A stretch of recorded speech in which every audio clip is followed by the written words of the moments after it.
Hello and welcome back once again. It is time for the Golden Age of DC Comics 365 days. Cheers. Thank you for tuning in again. That's a good cup of coffee. It's Guatemalan Huehuetenango. And this is a coffee table book. This is a coffee table book that was given to me about 2 decades ago by one of my best friends. It has been surfing my coffee table ever since. And it is a source of daily comic book conversations of the kind we used to have in the comic book shops. I'm very grateful that you're here having a comic book conversation with me here today. This is the Golden Age of DC Comics 365 days, where we take this book for its intended purpose. We crack it open to today's date. We look at some comic book art, we read the blurb, and then we talk about comic books. And we're going to talk about comic books every day for the rest of the year.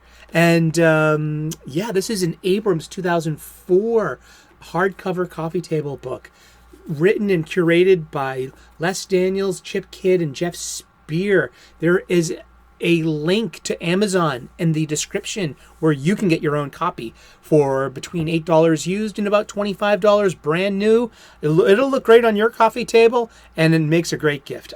I know.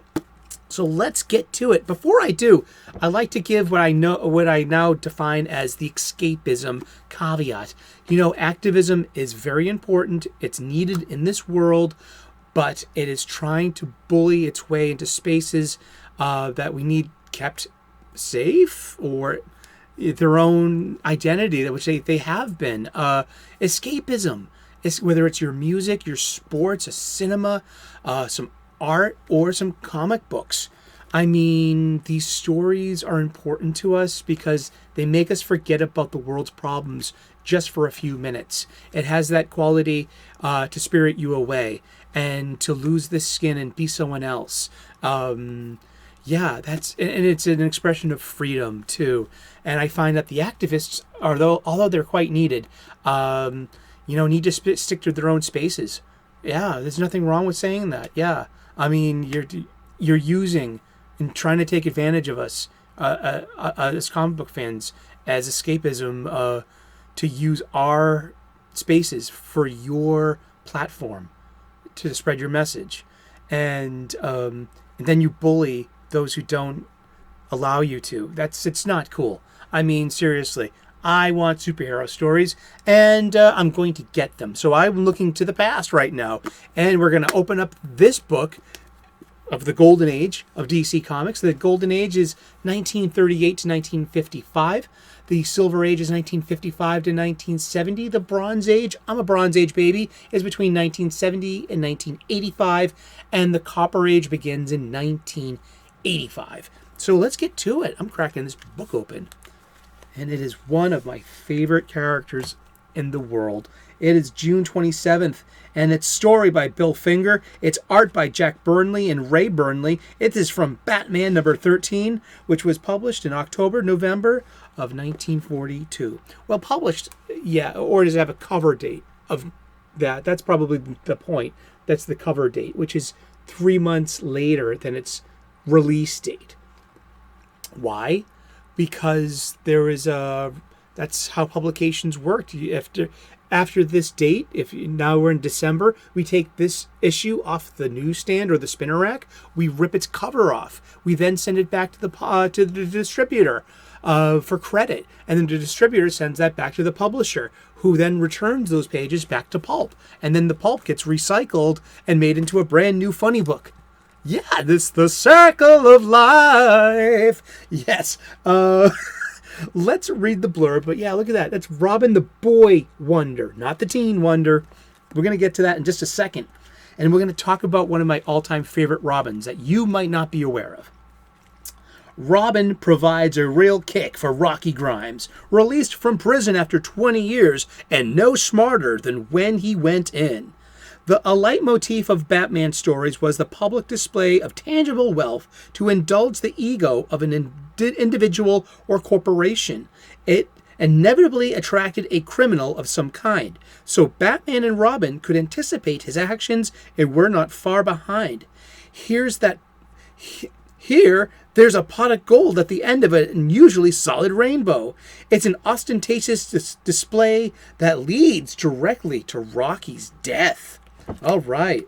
So, let's read the narrative caption. That square up top there is different than the voice bubble or even a thought bubble, but sometimes the narrative caption can include a narrative voice from a point of view of a character. But this is an omniscient narrator telling us about the story. Abruptly, a colorful figure slips down the shimmering length of the rainbow. Robin, the boy wonder. The end of the rainbow, and for you, chum. All right, shoot 'em down. You see some clean gutters on the bottom leading to other panels of sequential art. And yeah, so Robin, the boy wonder. I grew up an only child to a single mom, working mom, and I spent a lot of time with my comic books and the TV, and I watched a lot of Batman '66, which starred Adam West and Burt Ward as Robin. That was on every Sunday, I believe. Maybe that was daily fare too, higher up the UHF dial. I think Channel 68 might have had Batman daily for a spell, but not in my early childhood. I remember that being weekly, and such as the other weekly devotion of mine was Saturday morning cartoons, which revolved entirely around the Super Friends for me, for this person. And let's get to it. I want to talk about one of my favorite Robins. And, well, firstly, let's just talk about Robin for a second. Robin is now a legacy, and it gets handed down from boy detective to girl detective to teen detective to teen detective. And is Batman's official, partner in justice. And let's see, let's get to the golden age here, though. In comic books, Dick Grayson, the first Robin, my favorite Robin, was an 8-year-old acrobat and the youngest of a family act called the Flying Graysons. A gangster named Boss Zuko, loosely based on actor Edward G. Robinson's Little Caesar character, had been extorting money from the circus and killed Grayson's parents, John and Mary, by sabotaging their trapeze equipment as a warning against defiance. Batman investigated the crime, and as his alter ego, billionaire Bruce Wayne, had to put Dick under his custody as a legal ward. Together they investigated Zuko and collected the evidence needed to bring him to justice. From his debut in 1940 through 1969, Robin was known as the Boy Wonder. Batman creates a costume for Dick, consisting of a red tunic, a yellow cape, green gloves and green boots, green briefs, and a utility belt. As he grew older and graduated from high school, he enrolled in Hudson University and continued his career as the Teen Wonder from 1970 into the early 1980s, where he also became the leader of the new Teen Titans and evolved his identity into Nightwing, when he then gave the mantle of Robin onto young Jason Todd, the second Robin. Yeah, so that was from the wiki with me landing the plane. But the Teen Wonder, so I grew up with the Teen Wonder, so I always loved it, seeing those old Golden Age and early Silver Age renditions of Robin, where he was a kid, he was a boy. So I was a boy, and here was literally someone I looked up to fictionally. He was my first true non-delusional parasocial relationship, was Dick Grayson's Robin. And this is true. I mean, he was one of my favorite characters. My uncle would pick me up in his car, and he would just, give my mom a few minutes. Maybe she would take a nap, or maybe she'd just go to the store, or hang out with her girlfriends, or maybe she went on a date. But sometimes it was my uncle's day with Eric, and we would drive around. And to this day, he'll text me and say, "I love you, kid. Every time I see Batman and Robin, I think of you." And because he was Batman and I was Robin, and we were in the Batmobile. Yeah, the power of childhood, huh? Just cheers. Remember that. That's escapism. To go to a different place. For me right now, that was the past. And just to remember that rich memory. Sláinte. Great cup of coffee. But let's talk about my favorite Robin from the Super Friends from 1973 to 1985. The famous Casey Kasem voiced Robin. He was also the voice of Shaggy in Scooby-Doo. And he did that from 1969 until 1997. And even longer than he did Robin. But you could always tell you could tell your voice actors. You know what I mean? You can hear it. There's they're like fingerprints of voices, aren't they? And so I grew up on ABC Saturday mornings. And so there was the Super Friends, and there was always Scooby-Doo. So Casey Kasem was a huge part of my upbringing.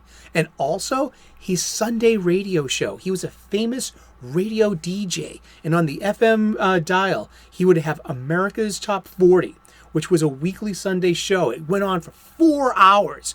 And when I was like 10, 8, 9, 10, 11, I would have a boombox on my lap with a blank cassette tape in there with record and pause and wait for my songs. I mean, raise your hand if you were a kid and did that too. It was a different age. This is 20th century stuff. And you know what? The golden age was a huge part of that 20th century. You know, it was 1938 until 1955. And when you could have kid sidekicks like that, because kids were reading comic books.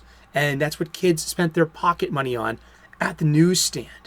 And that was an incredible source of revenue for these magazine publications. And it gave us the gift of an American mythology that we still kind of worship today. Thank you so very much for tuning in. It's been the golden age of DC Comics, 365 days. And we're going to talk about comic books every day for the rest of the year. So tune in tomorrow, 3 p.m. U.S. Eastern. We'll find out who we're talking about when we turn the page tomorrow. Please like and subscribe. Turn on those notifications. I would love to earn your subscription. I make spiritual content. Hashtag lighten up. It's about an enlightenment and how a little spirituality can improve your daily existence. I'm a professional chef. Check out my playlist, What's Cooking. I share with you some cooking hacks and my soup as well. And thank you so much for tuning in. God bless. Namaste. Good luck. And we will see you in the funny pages again tomorrow. Bye-bye.